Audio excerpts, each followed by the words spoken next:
عمرك دخلت مكان حلو في الصور بس على الحقيقة حاسس إن في حاجة غلط؟ غالباً المشكلة مش في الديكور، المشكلة في درجة حرارة الضوء. والنهاردة هنتكلم عن أهم علاقة بين درجة حرارة الإضاءة والألوان، وإزاي اختيار غلط بسيط في الكلفن ممكن يبوظ شغل مكلف جداً. يعني إيه درجة حرارة الضوء؟ درجة حرارة الضوء بتتقاس بالكلفن، وهي مش درجة حرارة فعلية. دي بتحدد هل الضوء دافئ ولا بارد، إحساس المكان مريح، رسمي، عصري. وكل ما الرقم قل الضوء أدفى، وكل ما الرقم زاد الضوء أبرد. وهنمشي دلوقتي من 2500 كلفن لحد 6500 كلفن. أولاً درجة حرارة من 2500 إلى 2700 كلفن، إضاءة دافية جداً، إحساسها دافئ، رومانسي، مريح للأعصاب. أنسب الألوان معاها البيج، الكريمي، الخشبي الطبيعي، البني الفاتح، الزيتوني، الطوبي. والأماكن المناسبة لدرجة الحرارة هي غرف النوم، غرف المعيشة، المطاعم والكافيهات. تحذير هام جدا: اللون الأبيض الناصع مع 2500 كلفن بيساوي لون مصفر ومكان مكتوم.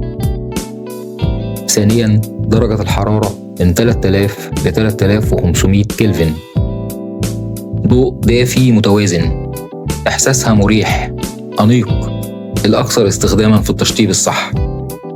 وأنسب الألوان معاها هي الأوف وايت، الجريج أو الرمادي المائل للبيج، الخشبي الفاتح، ألوان البستيل، الأخضر الفاتح، الأزرق والرمادي.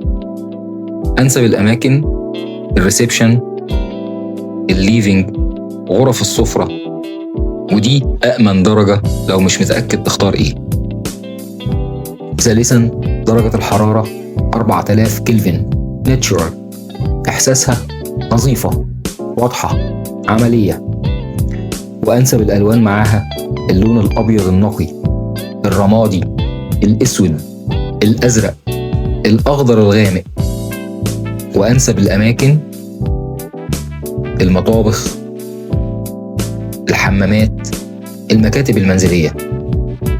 والملحوظة الهامة: درجة الحرارة مع اللون الخشبي الغامق ممكن تحس إن المكان قاسي لو مفيش إضاءة مساعدة.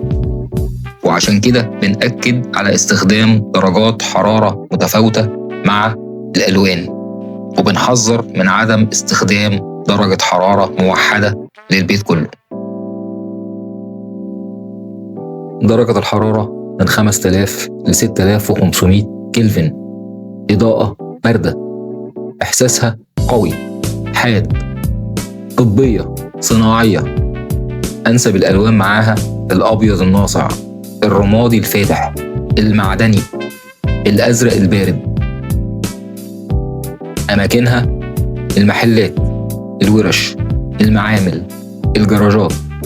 مرفوضة تقريبا في السكن، بتشوه ألوان البشرة وتقتل الإحساس. والخلاصة الذهبية من الفيديو: اللون الصح مع الإضاءة الغلط هيطلع غلط، الإضاءة الصح مع اللون الغلط برضه هيطلع غلط.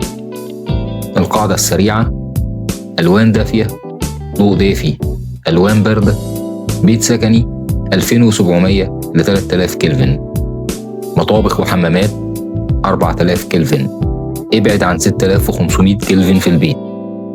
قبل ما تشتري لمبة اسأل نفسك: اللون ده هيبان ازاي؟ مش هينور قد ايه؟ في النهاية لو المحتوى ده فرق معاك كمل السلسلة. في هومست زون احنا مش بننفذ تشطيب وديكور بس، احنا بنساعدك تحط فلوسك في المكان الصح ونحميك من الغلط اللي يضيع تعبك ومجهودك.